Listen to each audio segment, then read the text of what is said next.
What are we doing, man? Just relax. What the f***? Oh, God!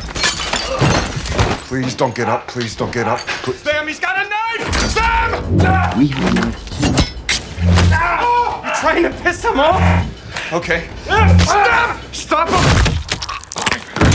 You now have full control again, Gray. Mechanic Gray Trace spends his days in his garage, restoring classic cars for wealthy clients. He prefers vinyl records and manual labor. His wife, Asha, in contrast, is fully integrated into a futuristic world where her smart home and self-driving car do everything for her. One day, as Asha returns from work, Gray is finishing work on a rare Pontiac Firebird. He convinces his wife to go with him to deliver the car to a client, promising that she'll like the client's house. Their self-driving car follows them. The couple arrives at a secluded, high-tech estate built into the coastal cliffs. The client turns out to be a young billionaire genius, Eron, the head of a leading technology company. Eron shows them his latest invention, a tiny chip called STEM, capable of doing practically anything, and in his words, a new, improved brain. Gray is skeptical, remarking that such technology would only put people out of work, which clearly irritates Eron. On the way back home in Asha's self-driving car, the system suddenly malfunctions. The car stops responding to commands, veers off the highway, and speeds into a dangerous neighborhood, where it crashes and overturns.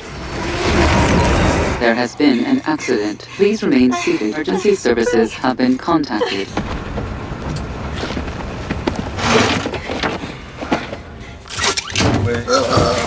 Back up! Back up! Stay right there, Clive. We're on TV, assholes! Hurry!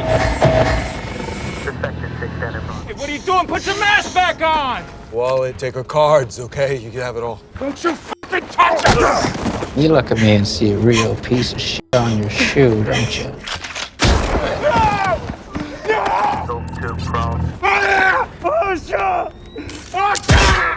Till death do us part.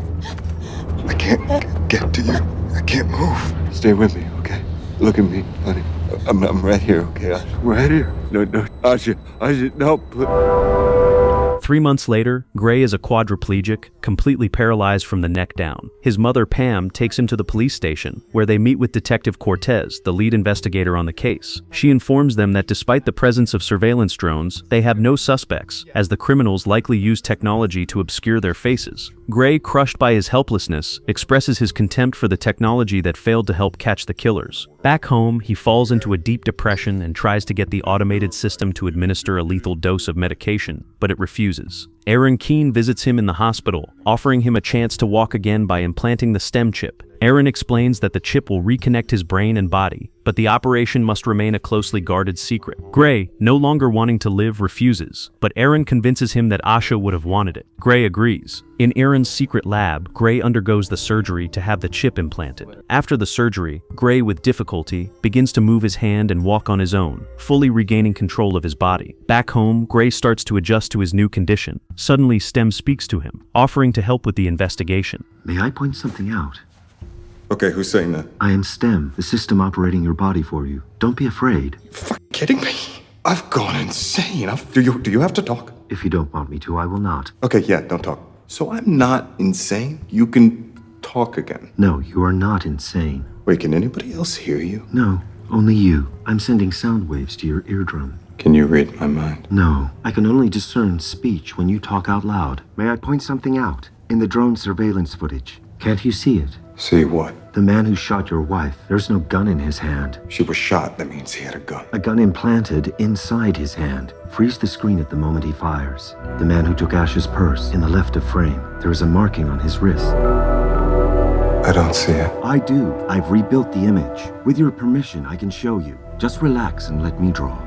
This feels very weird. I've seen these. It's a military tattoo, I think. I will read it. Hold it in front of your eye. For Citrus, New Crown. STEM immediately gives Gray his address. Driven by a thirst for revenge, Gray heads to Cirque's house. Upon arriving, STEM advises him to act quietly. Gray was searching for clues when suddenly someone entered the house. STEM ordered him to hide. A fight broke out, in which Gray turned out to be helpless. In panic, he shouted for STEM to help, and agreed to give him control over his body.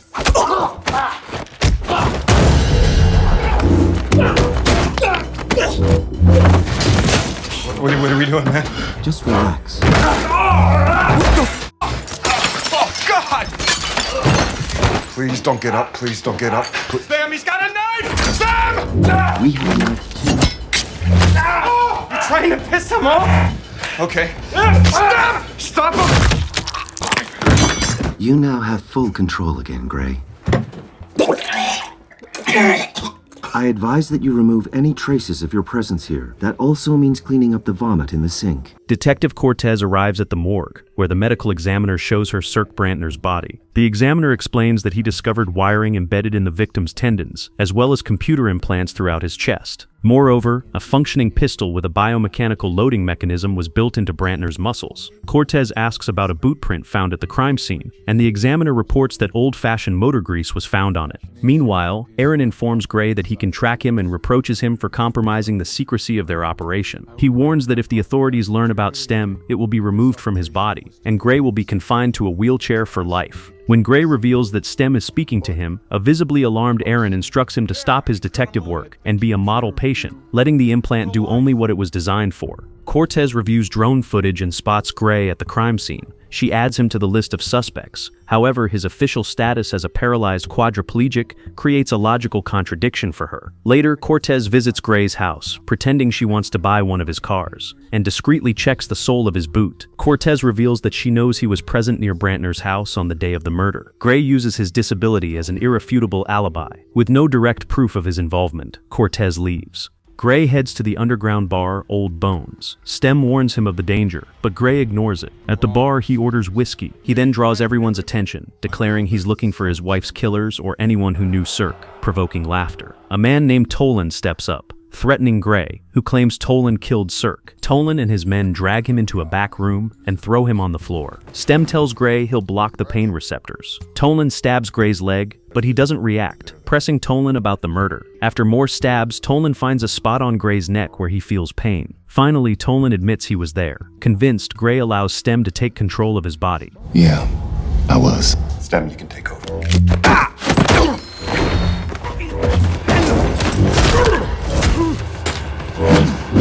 Let me show you how it's done. Do not get overconfident, Gray.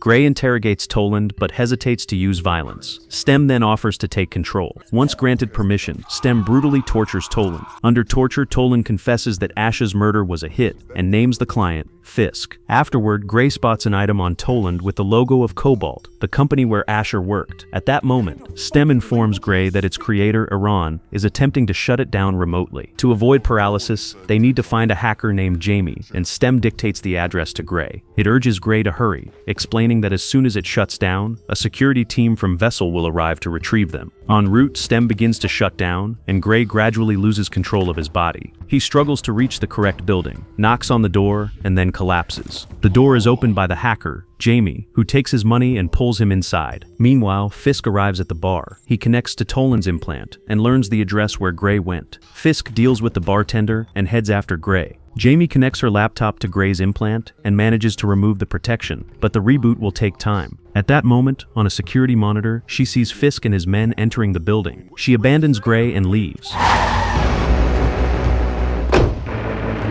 Hey, buddy, can you hear me?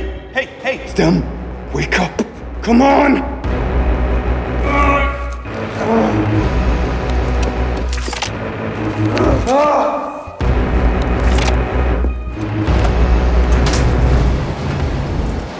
Come on!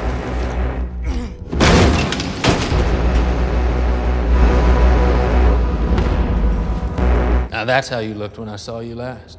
It's good to be back, Gray.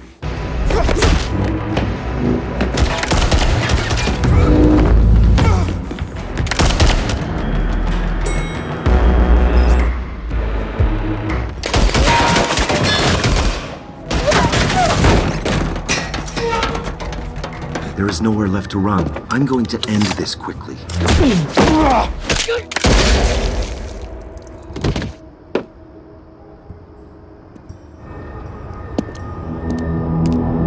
Gray returns home and unexpectedly runs into his mother. She is shocked. Gray explains that he is forbidden to talk about the operation. He warns her that for everyone else he must remain paralyzed, and revealing the truth could have serious consequences. Later, Gray wakes up in his bed from a nightmare in which he sees Asha. His mother and Detective Cortez enter the room. Gray pretends to still be paralyzed. Cortez tells him that his wheelchair was found near the scene of a new crime. Stem orders him to lie. Following the instructions, Gray invents a story about spotting a suspicious man, following him, and then being attacked. Before leaving, Cortez secretly plants a listening device. Gray tries to get up, but realizes that his body is paralyzed. Stem tells him that it now has complete control over his body. It explains that due to the hacker's intervention, it has gained full autonomy and no longer needs Gray's permission to act. Stem declares that they will finish what they started by finding the last killer. Meanwhile, Detective Cortez, sitting in her car, listens in on the recorded conversation. Despite his mother's pleas, Gray, now fully under Stem's control, gets dressed, takes a gun, and leaves. Cortez follows them. On the highway, Gray discovers that Cortez planted a bug in his clothes, one that Stem was unable to detect. Gray takes control of the car himself. A chase begins, and Stem hacks into one of the vehicles, using it to cause a crash by ramming Cortez's car. This allows them to escape. Gray reaches the hideout of the last mercenary Fisk and holds him at gunpoint. Fisk, who is also upgraded, mocks Gray, saying that he is incapable of independent thought. He reveals that the murder of Gray's wife was only a cover, and the real target was Gray himself. He had to be paralyzed so that Stem could be implanted. A brutal fight breaks out.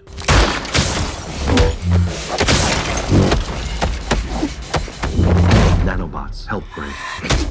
He's predicting my every move.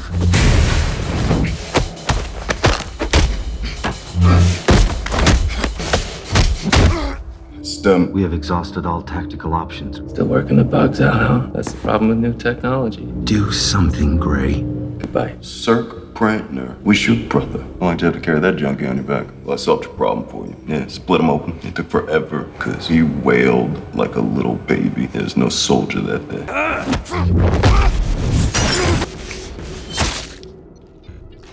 After the victory, Gray takes Fisk's phone and listens to a message learning that the mastermind behind everything is Eron, Stem's creator. Gray arrives at Eron's house to finish him off, but Eron insists that he has nothing to do with it. At that moment, Detective Cortez appears and orders Gray to drop his weapon. Gray tries to explain that he does not control his body. Stem forces him to throw the gun, then attacks Cortez and begins to strangle her. Gray begs Stem to stop, but it does not listen. Don't fight me, Gray.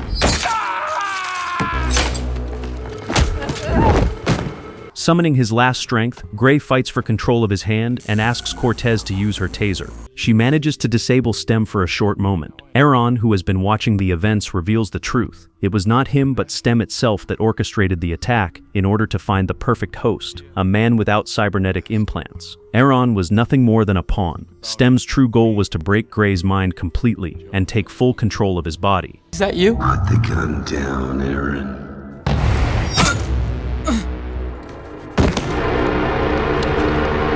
No! You are not in control! I am! Stem, are you there? I'm here. Hey, we had an accident. You've been out for a couple of days. Greg, this isn't you. Gray's not here anymore. He's in a better place, in his mind, where he wants to be. I've taken over now. A fake world is a lot less painful than a real one. Goodbye.